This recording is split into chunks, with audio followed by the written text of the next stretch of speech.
Well, hello and good afternoon. Good afternoon. This is Myesha Marie coming to do our reading the Bible together. I hope you all are doing well. It has been about a week or so since I have come live to do our reading together.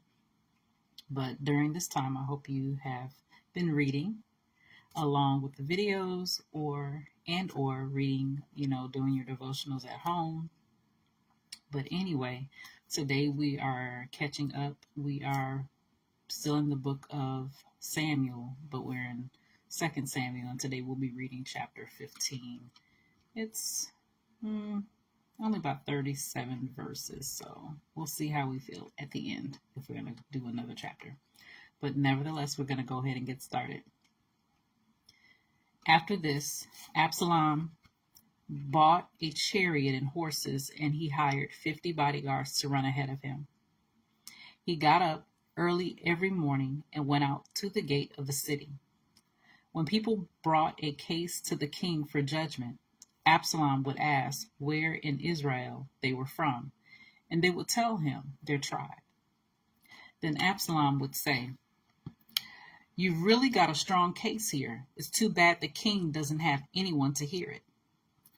I wish I were the judge. Then everyone could bring their cases to me for judgment, and I would give them justice." When people tried to bow before him, Absalom wouldn't let them. Instead, he took them by the hand and kissed them. Absalom did this with everyone who came to the king for judgment, and so he stole the hearts of all the people of Israel. After 4 years, Absalom said to the king, "Let me go to Hebron to offer a sacrifice to the Lord and fulfill a vow I made to him. For while your servant was at Geshur in Aram, I promised a sacrifice to the Lord in Hebron if he would bring me back to Jerusalem." "All right," the king told him, "go and fulfill your vow." So Absalom went to Hebron. But while he was there, he sent secret messengers to all the tribes of Israel to stir up a rebellion against the king. As soon as you hear the ram's horn, his message read, "You are to say, Absalom has been crowned king in Hebron." He took 200 men from Jerusalem with him as guests, but they knew nothing of his intentions. While Absalom was offering the sacrifices, he sent for Ahithophel, one of David's counselors who lived in Gilo. Soon, many others also joined Absalom, and the conspiracy gained momentum. A messenger soon arrived in Jerusalem to tell David, "All Israel has joined Absalom in conspiracy against you.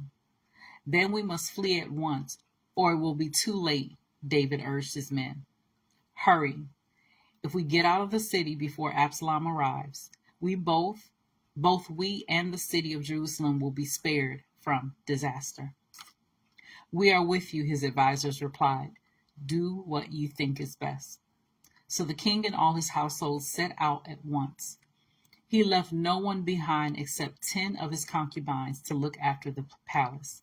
The king and all his people set out on foot, pausing at the last house, to let all the king's men move past to lead the way. There were 600 men from Gath who had come with David, along with the king's bodyguard.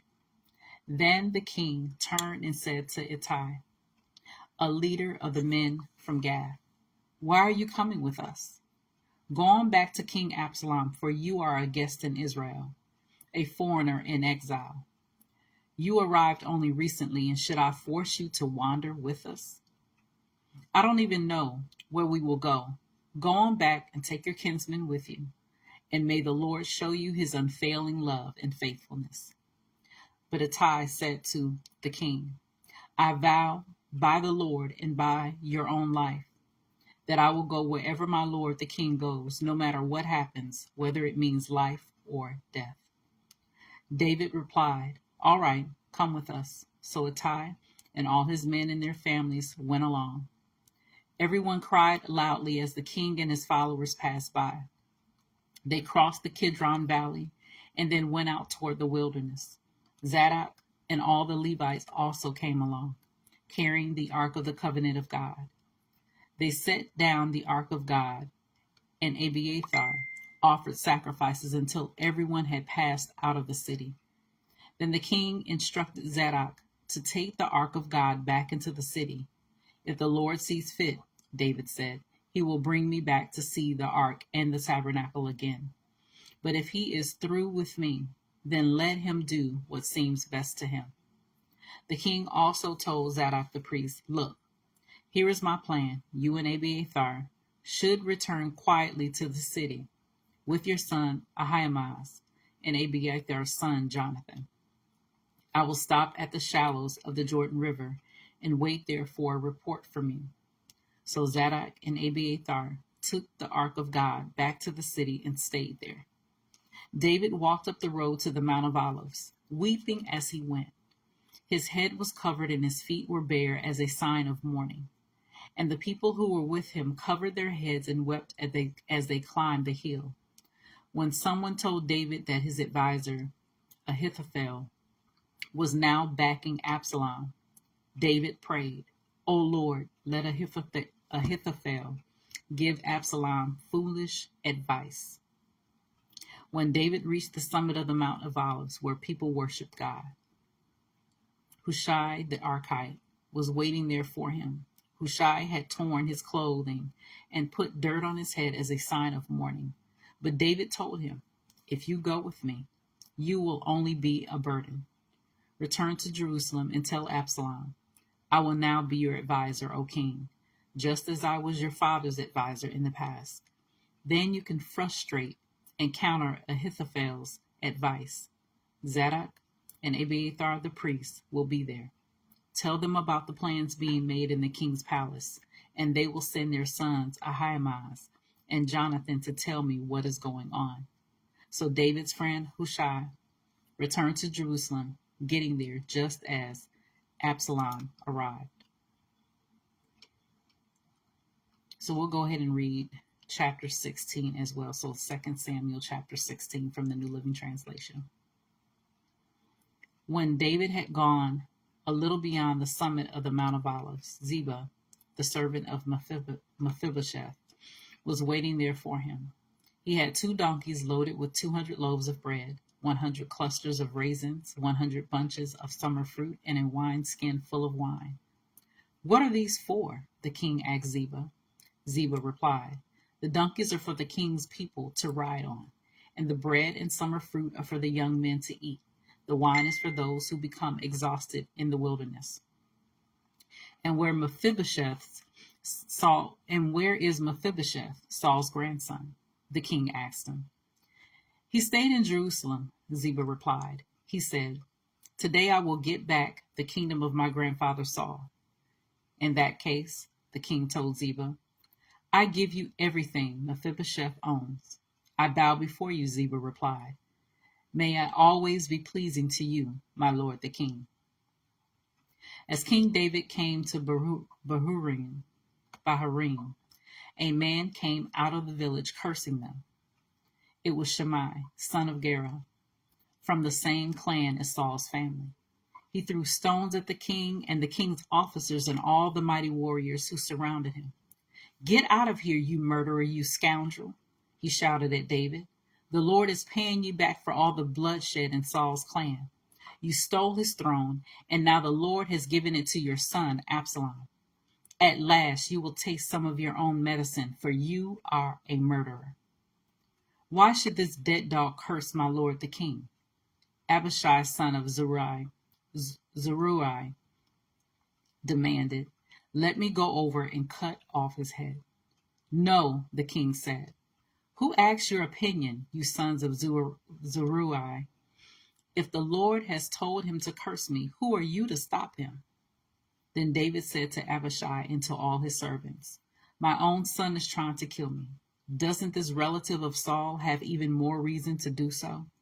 Leave him alone and let him curse, for the Lord has told him to do it. And perhaps the Lord will see that I am being wronged and will bless me because of these curses today. So David and his men continued down the road, and Shimei kept pace with them on a nearby hillside, cursing and throwing stones and dirt at David. The king and all who were with him grew weary along the way, so they rested when they reached the Jordan River. Meanwhile, Absalom and all the army of Israel arrived at Jerusalem, accompanied by Ahithophel. When David's friend Hushai the Archite arrived, he went immediately to see Absalom. "Long live the king," he exclaimed. "Long live the king." "Is this the way you treat your friend David?" Absalom asked him. "Why aren't you with him?" "I'm here because I belong to the man who was chosen by the Lord and by all the men of Israel," Hushai replied. "And anyway, why shouldn't I serve you? Just as I was your father's advisor, now I will be your advisor." Then Absalom turned to Ahithophel and asked him, "What should I do next?" Ahithophel told him, "Go and sleep with your father's concubines, for he has left them here to look after the palace. Then all Israel will know that you have insulted your father beyond hope of reconciliation, and they will throw their support to you." So they set up a tent on the palace roof where everyone could see it, and Absalom went in and had sex with his father's concubines. Absalom followed Ahithophel's advice, just as David had done, for every word Ahithophel spoke seemed as wise as though it had come directly from the mouth of God. So that was 2 Samuel chapter 15, and we read also chapter 16 from the New Living Translation. Again, as always, continue to search the scriptures daily to see what is true.